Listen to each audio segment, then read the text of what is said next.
Good morning student. आज हम थोड़ा सा रिवीजन कर लेते हैं। हमारे जो इसके पहले के क्लासेस थे उसमें हम लोगों ने क्या क्या देखा था। सबसे पहले हमने देखा था कि रिप्रोडक्शन के कितने टाइप्स होते हैं। एक था असेक्सुअल जो हमारे सिलेबस में इंक्लूड नहीं है इस साल लिए। नेक्स्ट था सेक्सुअल रिप्रोडक्शन। सेक्सुअल रिप्रोडक्शन में हम लोगों को दो मेल गमिट्स और फीमेल गमिट का फॉर्मेशन करना था। जो हम मेल गमिट का फॉर्मेशन कर रहे थे उस प्रोसेस को हमने बोला था माइक्रोस्पोरोजेनेसिस और the male reproductive organ development. Next था हमारा मेगास्पोरोजेनेसिस जिसमें हम लोगों ने देखा था कि मेल फीमेल गमिटोफाइट किस तरह से फॉर्म होती हैं, कौन से सेल से होती है, किस टाइप का सेल डिवीजन उनमें होता है। ठीक है, तो अब हमारा मेल रिप्रोडक्टिव ऑर्गन और फीमेल रिप्रोडक्टिव ऑर्गन जो है वो अभी तैयार है। अभी हम लोगों को जाना है हमारे नेक्स्ट फेज पे, दैट इज फर्टिलाइजेशन फेज। अब फर्टिलाइजेशन ऐसे ही होगा क्या? नहीं। कैसे होगा फर्टिलाइजेशन? उसके लिए अभी जो मेल गमिट का फॉर्मेशन हुआ है और फीमेल गमिट का फॉर्मेशन हुआ है उन दोनों को एक दूसरे के साथ लाना पड़ेगा, तभी जाके क्या होगा हमारा फर्टिलाइजेशन की प्रोसेस फॉर्मेशन होगी। तो जब हम मेल गमिट कौन है हमारा? पोलन। ठीक है, पोलन ग्रेन है।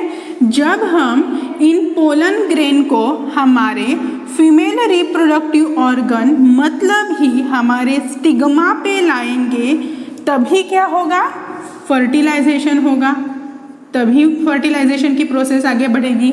तो आज के लेसन में हम लोग ये देखेंगे कि किस तरह से ये पोलन ग्रेन हमारे स्टिग्मा पे जाके बैठता है, किन एजेंट्स की हेल्प से ये सारी प्रोसेसेस होती है, और ये देखेंगे कि उस प्रोसेस को हम लोग क्या बोलते हैं। ठीक है, तो इस तरह से हमारा आज का टॉपिक रहेगा पॉलिनेशन। ठीक है, पॉलिनेशन इसका मतलब क्या होता है? पॉलिनेशन मतलब transfer of pollen grain from anther to the stigma of the flower. हमें ये पता है कि पोलन ग्रेन जो है वो एंथर पे फॉर्म होता है। ठीक है, तो इसीलिए हमने ये कहा है कि transfer of pollen grain from anther to the stigma of the flower. अब ये जो फ्लावर रहेगा या तो एक सेम फ्लावर रहेगा या तो ये दो डिफरेंट फ्लावर रहेंगे। तो इस तरह की जो भी ट्रांसपोर्टेशन की प्रोसेस है इसे हम लोग बोलते हैं पॉलिनेशन। इसे हमने बोला है पॉलिनेशन। तो एक वेल डिफाइंड पॉलिनेशन की डेफिनेशन मतलब क्या हुई हमारी? Transfer of pollen grains from anther to the stigma of the flower is known as a pollination. अब pollination are of two different types. First one is self pollination and second one is cross pollination. अब self pollination का मतलब क्या होता है और cross pollination का मतलब क्या होता है? सेल्फ पॉलिनेशन मतलब खुद से, सेल्फ मतलब क्या? खुद। तो इसका मतलब कि जो भी पॉलिनेशन फ्लावर खुद में ही कर रहे हैं इस टाइप का पॉलिनेशन मतलब सेल्फ पॉलिनेशन।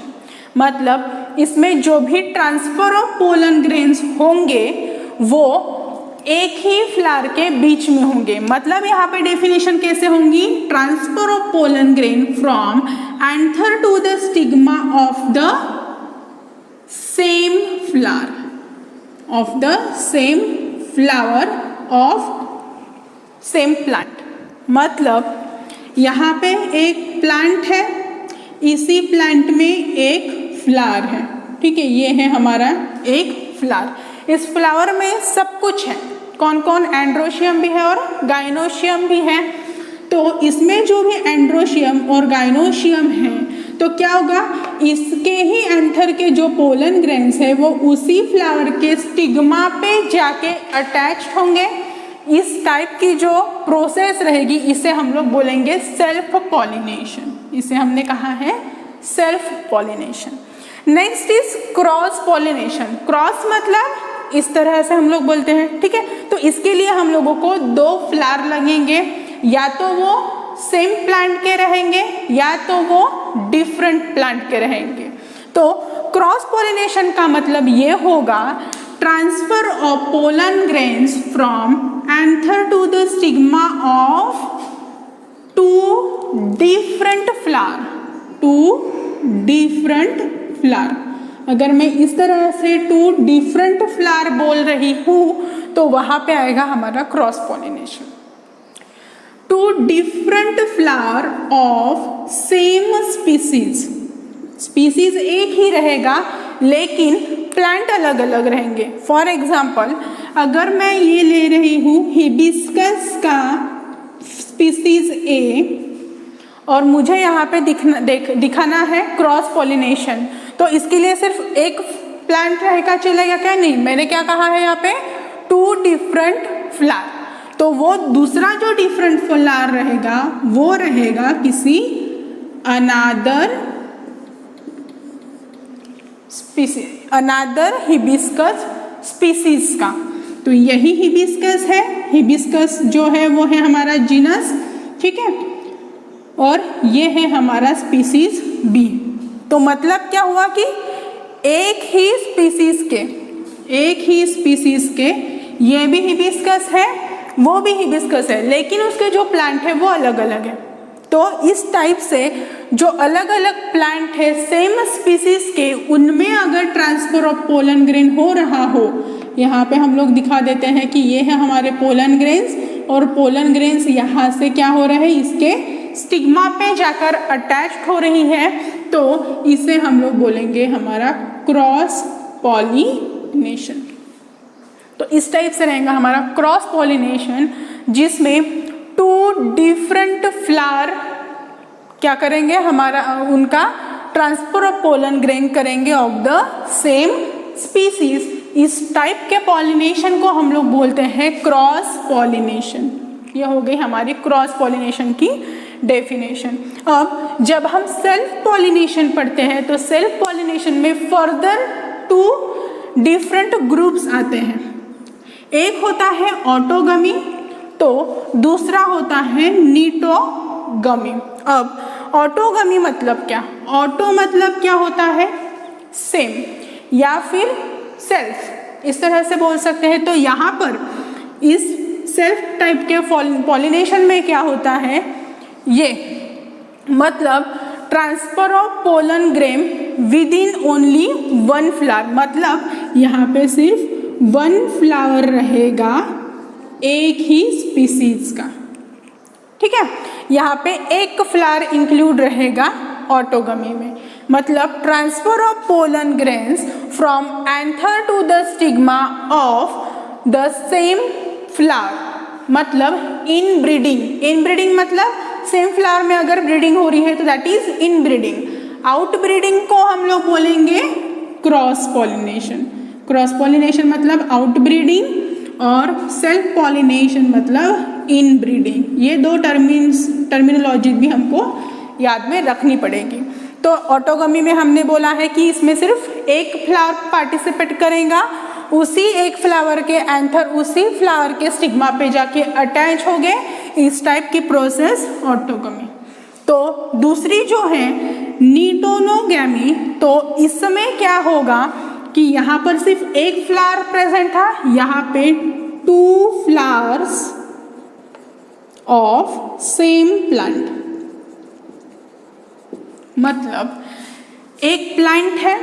ये प्रोसेस हम लोग अगर देख रहे हैं तो ये है ऑटोगमी की, लेकिन अगर इसी प्लांट में एक दूसरा फ्लावर है तो इस दूसरे फ्लावर के जो एंथर है, ये एंथर अगर यहाँ से यहाँ पर जाके अटैच्ड हो रही है तो इसे हम लोग बोलेंगे नीटेनोगमी। मतलब प्लांट एक ही है, एक ही प्लांट पे ज़रूरी है क्या कि एक ही फ्लावर रहेगा? नहीं, उसमें बहुत सारे फ्लावर्स रहते हैं। तो एक ही प्लांट के टू डिफरेंट फ्लावर्स में अगर ट्रांसफर ऑफ पोलन ग्रेन्स हो रहा है तो उसे हम लोग बोलेंगे नीटेनोगमी। बट यहाँ पे हम लोगों को एक चीज़ याद रखनी है कि मैं यहाँ पे बोल रही हूँ सेम प्लांट। जो सेल्फ पॉलिनेशन होगा वो एक ही प्लांट में होगा, टू डिफरेंट प्लांट में नहीं होगा। अगर हम लोग बोलेंगे टू डिफरेंट प्लांट तो वो हो जाएगा हमारा क्रॉस पॉलिनेशन। अब हम देखते हैं कि क्रॉस पॉलिनेशन का डिफरेंट टाइप क्या है। क्रॉस पॉलिनेशन को हम लोग एक दूसरे टाइप में इंक्लूड करते हैं, दैट इज ज़ेनोगमी। ज़ेनोगमी मतलब transfer of pollen grains from anther to the stigma of two different flowers of same species. मतलब ये सेम कंसेप्ट है जैसे हमने क्रॉस पॉलिनेशन में बोला था कि इसमें क्या हुआ, एक फ्लावर इसका और दूसरा फ्लावर जो रहेगा वो दूसरे प्लांट का रहेगा, यहाँ से ट्रांसफर ऑफ पोलन ग्रेन्स होंगे पहले फ्लावर पे, तो इसे हम लोग बोलेंगे ज़ेनोगमी। अब ये तो हो गया, इसमें हमने देखे कि सेल्फ पॉलिनेशन और क्रॉस पॉलिनेशन मतलब पॉलिनेशन की टाइप। अब ये जो भी ट्रांसफर ऑफ पोलन ग्रेन्स हो रहा है, क्या ये अपने आप हो रहा है या किसी एजेंट की उनको ज़रूरत है? तो हमें एक चीज़ और ये ध्यान में रखनी है कि जो सेल्फ है मतलब वो खुद से ही कर रहा है, तो वहाँ पर किसी भी टाइप के एजेंट की ज़रूरत नहीं है। अगर मैं बोल रही हूँ it is a cross pollination, तो यहाँ पर हम लोगों को ज़रूरत पड़ेगी बायोटिक एंड अबायोटिक फैक्टर्स की। ठीक है, बायोटिक मतलब क्या होता है और अबायोटिक मतलब क्या होता है ये भी हम लोगों को पता है। तो अगर मैं कह रही हूँ कि क्रॉस पॉलिनेशन है, तभी हमारे दिमाग में आना चाहिए कि यहाँ पर हम लोगों को पॉलिनेटिंग एजेंट्स लगेंगे। पॉलिनेटिंग एजेंट्स क्यों बोला? क्योंकि इसमें वो एजेंट्स प्रेजेंट है जो पॉलिनेशन को परफॉर्म कर रहे हैं, इसलिए हम लोगों ने बोला है पॉलिनेटिंग एजेंट। अब ये पॉलिनेटिंग एजेंट के बारे में जो हम बात कर रहे हैं, इसमें या तो वो बायोटिक फैक्टर्स रहेंगे या वो अबायोटिक फैक्टर्स रहेंगे। अबायोटिक फैक्टर्स मतलब कौन से फैक्टर? ऐसे फैक्टर्स जो लिविंग हो उसे हम लोग बोलते हैं बायोटिक फैक्टर्स। अबायोटिक फैक्टर्स मतलब ऐसे फैक्टर जो नॉन लिविंग हो। अब नॉन लिविंग कौन कौन है? नॉन लिविंग में आएंगे हमारा एयर, उसे ही हम लोग बोलेंगे विंड, और नेक्स्ट रहेगा हमारा वाटर। ये आएंगे हमारे अबायोटिक फैक्टर्स में। कौन कौन? विंड एंड वाटर, ये आएंगे अबायोटिक में। अब अगर मैं बात कर रही हूँ बायोटिक की, तो बायोटिक में हो सकता है इंसेक्ट आए, बायोटिक में हो सकता है बैट्स आए, या फिर कोई भी लिविंग फैक्टर जो इंक्लूड रहेगा हमारे बायोटिक में। यहाँ पर कोई भी लिविंग फैक्टर हम लोग रिप्रेजेंट कर सकते हैं in abiotic type of pollination. तो आज हम देखेंगे abiotic factor as a pollinating agent, कि ऐसे कौन से फैक्टर्स हैं जो हमारा क्रॉस पॉलिनेशन को परफॉर्म करते हैं। ठीक है, तो सबसे पहले हम लोग सेल्फ के बारे में बात कर लेते हैं। सेल्फ मतलब खुद से कर रहा है, तो अगर ये खुद से पॉलिनेशन कर रहा है तो यहाँ पर कुछ कंडीशंस अप्लाई रहेंगी। एक तो वो फ्लावर बायसेक्सुअल होना चाहिए, मतलब उस एक ही फ्लावर में एंड्रोशियम और गाइनोशियम दोनों रहने चाहिए। अगर इस फ्लावर में गाइनोशियम नहीं है तो क्या ये पॉलिनेशन करेगा? नहीं करेगा। क्यों नहीं करेगा? क्योंकि यहाँ पे एंथर उड़ के कहाँ पर जाएंगे? कहीं पर भी नहीं जा सकते। तो इसीलिए ये कंडीशन बहुत इंपॉर्टेंट है कि जो हम सेल्फ पॉलिनेशन पढ़ेंगे, इस सेल्फ पॉलिनेशन में प्लांट हमेशा हमें बायसेक्सुअल चाहिए। तो बायसेक्सुअल प्लांट रहेगा सेल्फ पॉलिनेशन में। दूसरी बात, ये जो भी प्लांट रहेगा वो होमोगैमी होना चाहिए। होमोगैमी मतलब क्या?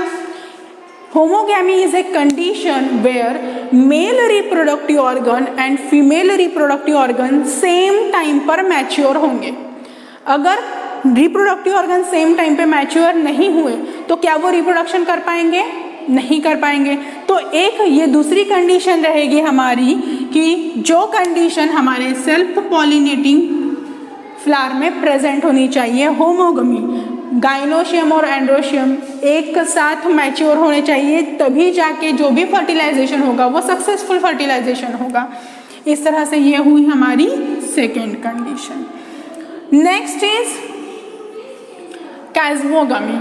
Chasmogamy is a condition where the flower expose is sex organ. Like androecium अगर है तो एंड्रोशियम जो है वो मेल सेक्स ऑर्गन उन्हें एक्सपोज करना चाहिए, मतलब खुला रखना चाहिए फॉर द रिप्रोडक्शन। सेम अगर फीमेल रिप्रोडक्टिव ऑर्गन खुद को एक्सपोज करती है तभी फर्टिलाइजेशन होगा, अगर मेल रिप्रोडक्टिव ऑर्गन खुद को एक्सपोज करता है तभी फर्टिलाइजेशन हो पाएगा। तो इस टाइप की तीसरी कंडीशन यहाँ पर प्रेजेंट होनी चाहिए। अब चौथा फैक्टर ऐसा है that is the cleistogamy. Cleistogamy is a condition. कभी कभी हम लोगों का ऐसे देखने को मिलता है कि फ्लावर जो होता है वो पूरी तरह से खुलता नहीं है, उमलता नहीं है, लेकिन उसके खुलने के पहले ही उसमें क्या हो जाता है, रिप्रोडक्शन फर्टिलाइजेशन की प्रोसेस हो चुकी होती है। अगर इस टाइप से हमें कुछ फ्लावर दिखते हैं तो दैट इज क्लिस्टोगैमी। अगर बंद फ्लावर में पॉलिनेशन हो गया, तो अगर बंद फ्लावर में पॉलिनेशन होगा तो वह कभी बाद में खुलेगा नहीं, क्योंकि किसी भी फ्लावर का जब वो खुलता है, वो खुलता क्यों है, हमें अच्छे दिखने चाहिए इसलिए खुलता है क्या, नहीं, उसकी जो नीड है वो कंप्लीट होनी चाहिए इसीलिए खुलता है। अगर वो खुलेगा तभी जाके उसमें पॉलिनेशन होगा, लेकिन यहाँ पे बंद बर्ड में ही क्या हो रहा है, पॉलिनेशन हो रहा है, तो उसको खुलने की जरूरत है क्या, नहीं है, तो वो वैसे कि वैसे बंद ही रहेगा। तो इस टाइप से वो सेल्फ पॉलिनेट होता है before opening of the bird. इस टाइप की जो कंडीशन रहेगी उसे हम लोग बोलेंगे क्लिस्टोगैमी टाइप ऑफ कंडीशन। तो हमने सेल्फ पॉलिनेशन में कुछ कंडीशंस देखी जो रहनी चाहिए। एक तो फ्लावर हमारा बाइसेक्सुअल होना चाहिए, दूसरी चीज़ होमोगैमी कंडीशन होनी चाहिए, मतलब मेल और female at the same time mature होने चाहिए। नेक्स्ट उसके जो भी ऑर्गेन्स है वो एक्सपोज होने चाहिए for the further pollination process के लिए। अब हम देखते हैं क्रॉस पॉलिनेशन। क्रॉस पॉलिनेशन में आज हम पढ़ेंगे हमारे अबायोटिक फैक्टर्स, जिसमें हमारी आती है विंड और दूसरा होता है वाटर। तो जो पॉलिनेशन की प्रोसेस जो भी विंड के हिसाब से होती है या फिर विंड उसको कैरी आउट करती है, इस टाइप के पॉलिनेशन को हम लोग बोलेंगे एनेमोफिली। तो एनेमोफिली मतलब क्या, anemophily is the pollinating process where the air is act as a pollinating agent। क्या कहा है एनेमोफिली मतलब, air is the pollinating agent। इस टाइप से जो इसमें एयर पॉलिनेशन करेगी, इस टाइप के पॉलिनेशन को हम लोग बोलते हैं एनेमोफिली। अब किसी भी फ्लावर में अगर एयर के हिसाब से पॉलिनेशन हो रहा है तो उस फ्लावर के उस पोलन ग्रेन्स, उसका स्टिग्मा किस तरह से एडप्ट होना चाहिए वो देखते हैं। अगर किसी फ्लावर में एयर द्वारा क्या हो रहा है, पॉलिनेशन होता है, तो एयर जो हमारे पोलन ग्रेन्स रहेंगे वो पोलन ग्रेन्स एकदम लाइट वेट के होने चाहिए, सो दैट क्या करें, जब हवा आए तो यहाँ के जो भी हमारे पोलन ग्रेन्स रहेंगे, ये पोलन ग्रेन्स क्या हो पाए, यहाँ से उड़ पाए with the help of wind. यहाँ से वो तभी जाएंगे यहाँ पर जब वो लाइट वेट के रहेंगे, क्योंकि हवा धीरे से भी आए तो भी वो उड़ के उसके स्टिग्मा पे जाके बैठना चाहिए, और अगर हवा ज़ोर से आए तो कोई प्रॉब्लम ही नहीं है। तो यहाँ पे जो भी पोलन ग्रेन्स रहेंगे वो रहेंगे लाइट वेट। पोलन ग्रेन्स जो रहेंगे वो लाइट वेट के रहेंगे। दूसरी बात, ज़्यादा अमाउंट में पोलन ग्रेन्स प्रोड्यूस्ड होते हैं। जब किसी भी प्लांट में एयर से पॉलिनेशन होता है तो उसमें जो अमाउंट होता है किसी भी पोलन ग्रेन का वो हाईएस्ट अमाउंट रहना चाहिए। क्यों, अब जैसे हवा आती है, ठीक है, हवा आने से क्या होगा, बहुत सारे नंबर्स ऑफ पोलन ग्रेन्स जाएंगे। अब हवा तो बहुत हेवीली फ्लो होती है तो उसके साथ वो चले जाएंगे, लेकिन उसमें जो स्टिग्मा है उसमें से 2-4 तो जाके बैठने चाहिए। तो इसके लिए वहाँ पर जो अमाउंट रहेगी हमारे पोलन ग्रेन्स की वो ज़्यादा रहेंगी। तीसरी बात कि इसमें नेक्टर की भी ज़रूरत नहीं है। नेक्टर मतलब क्या, एक स्वीटी सब्सटेंस होता है जो लेने के लिए बर्ड इंसेक्ट हमारे फ्लावर पे आके बैठते हैं। नेक्टर नहीं रहेगा, एज वेल एज फ्लावर जो रहेगा वो कलरलेस भी रहा तो चलेगा, क्यों? हवा को थोड़ी दिखता है, विंड को दिख रहा है क्या कि हमारे फ्लावर अरे ये अच्छा कलर का नहीं है, इसको छोड़ देते। अट्रैक्ट हो रहा है क्या वो? नहीं। तो उसको अट्रैक्ट करने की ज़रूरत भी नहीं है, हवा तो ऐसे ही चलती रहती है। तो इसीलिए जो हमारा फ्लावर रहेगा, जो हमारे फ्लावर के जो पोलन ग्रेन्स रहेंगे, ना ही उसमें नेक्टर की ज़रूरत है, ना ही उसमें कलर की ज़रूरत है। तो ये दोनों चीज़ें उसमें नहीं रहेंगी। एज वेल एज जो भी हमारे पोलन ग्रेन्स है वो स्मॉल साइज के रहने चाहिए, इनकॉन्स्पिक्यूअस होने चाहिए। इनकॉन्स्पिक्यूअस मतलब जो जल्दी से दिखते नहीं हैं, इस टाइप के पोलन ग्रेन्स को हम लोग बोलेंगे इनकॉन्स्पिक्यूअस टाइप ऑफ पोलन ग्रेन्स। तो इस टाइप के हमारे पोलन ग्रेन्स रहेंगे जब ये पॉलिनेशन होगा by with the help of wind. Next है हमारा हाइड्रोफिली। हाइड्रोफिली मतलब इस तरह का पॉलिनेशन जो होता है with the help of water. अब पॉलिनेशन, हाइड्रोफिली पॉलिनेशन इसी टाइप के प्लांट में होगा जो वाटर बॉडीज में प्रेजेंट है।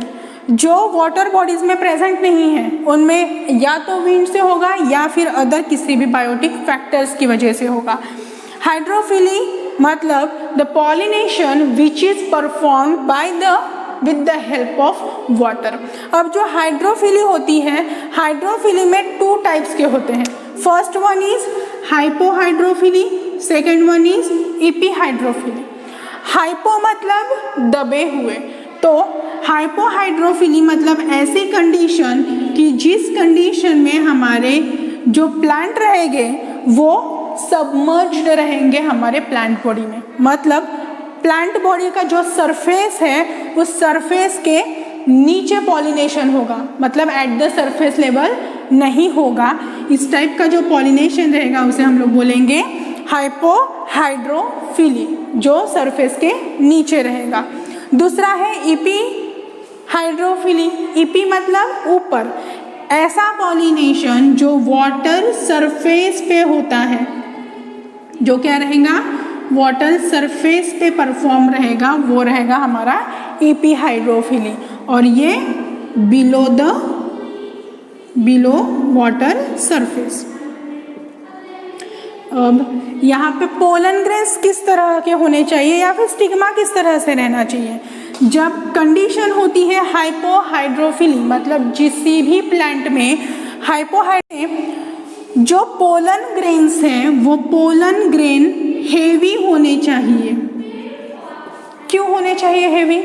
क्योंकि अगर वो हेवी है तभी वो क्या होंगे, उस पानी के सरफेस के नीचे जाएंगे। अगर वो पानी के सरफेस के नीचे जाएंगे तभी नीचे क्या होगा, पॉलिनेशन होगा। तो पोलन ग्रेन्स जो भी रहने चाहिए वो हेवीली वेटेड रहने चाहिए। एपीहाइड्रोफिलस में जो पोलन ग्रेन्स है वो पोलन ग्रेन्स लाइट वेट के होने चाहिए। यहाँ पर पोलन ग्रेन्स रहने चाहिए हमारे लाइट वेट के, ठीक है। एज वेल एज जो भी ग्रेविटेशनल फोर्स है, ग्रेविटेशनल फोर्स के बारे में हम लोग फिजिक्स में पढ़ते हैं। तो जो ग्रेविटेशनल फोर्स है वो ग्रेविटेशनल फोर्स वाटर का और हमारे प्लांट अर्थ का सेम, मतलब वहाँ पे इस तरह से ग्रेविटेशनल फोर्स वो प्लांट बॉडी क्या करेगी, मेंटेन करेगी कि जिसकी वजह से वो उसके सरफेस पे ही तैरे, वो नीचे ना जाए। तो इस तरह से ग्रेविटेशनल फोर्स जो रहेगा वो मेंटेन करेंगे एपीहाइड्रोफिलस में। दूसरी बात, एपीहाइड्रोफिलस मतलब ऊपर के सरफेस में हो रहा है पॉलिनेशन, तो जो प्लांट नीचे है, प्लांट बॉडी के नीचे है, उसका जो स्टिग्मा है वो स्टिग्मा क्या होता है, थोड़ी देर के लिए सरफेस की ओर बढ़ता है, पॉलिनेशन हो जाएगा और वो फिर से नीचे जाएगा। मतलब यहाँ पे जो भी स्टिग्मा रहेगा वो कैसे रहेगा, वो अप टू द सरफेस आके रहेगा। तो इस तरह से हाइपोहाइड्रोफिली और एपीहाइड्रोफिली ये 2 टाइप्स है हमारे हाइड्रोफिली के। हाइड्रोफिली में भी सेम रहेगा, जैसे कि जो पोलन ग्रेन्स है वो स्मॉल रहेंगे, उसके बाद पोलन ग्रेन्स लाइट वेट और हेवीली वेट रहेंगे अकॉर्डिंग टू इट्स टाइप। इनकॉन्स्पिक्यूअस रहेंगे, नेक्टर भी नहीं रहेगा और कलर भी नहीं रहेगा, क्योंकि वाटर को अट्रैक्ट करने की ज़रूरत है क्या, नहीं, वो तो अपने आप वहाँ पे प्रेजेंट है। दूसरी इंपॉर्टेंट चीज़ ऐसी है कि जो पोलन ग्रेन्स होते हैं वो पोलन ग्रेन्स वेट नहीं होते, गीले नहीं होते हैं। कैसे? उनमें एक कवरिंग होती है, म्यूसिलेज कवरिंग होती है पोलन ग्रेन्स में। पोलन ग्रेन्स जो रहेंगे उन पोलन ग्रेन्स में होती है म्यूसिलेज नाम की एक कवरिंग, ये आउटर मोस्ट कवरिंग होती है जिसकी वजह से पोलन ग्रेन्स गीले नहीं होते हैं। अगर ये गीले हो जाएंगे तो क्या होगा? नीचे खींचे जाएंगे, तो ऊपर के सरफेस में पॉलिनेशन नहीं होगा। तो एक इसकी बहुत इंपॉर्टेंट कैरेक्टरिस्टिक है कि इसमें होता है म्यूसिलेज लेयर, जिसकी वजह से पोलन ग्रेन्स वेट नहीं होते हैं। तो इस टाइप से हमने आज देखा है कि abiotic factor as a pollinating agent करके किस तरह से वहाँ पर परफॉर्म करता है पॉलिनेशन की प्रोसेस। तो यहाँ पर हमारा अबायोटिक फैक्टर एंड हो गया है। अब नेक्स्ट लेक्चर में हम लोग देखेंगे कि बायोटिक फैक्टर जो रहेंगे उस बायोटिक फैक्टर किस तरह से पॉलिनेशन करते हैं, कौन सा बायोटिक फैक्टर किस टाइप का पॉलिनेशन करता है, किस टाइप से उसमें एडेप्टेशंस होते हैं और उनको हम लोग क्या बोलते हैं। तो यहाँ पे हम लोग रुक जाएंगे, नेक्स्ट लेक्चर में नेक्स्ट टॉपिक कैरी आउट करेंगे। Okay, thank you.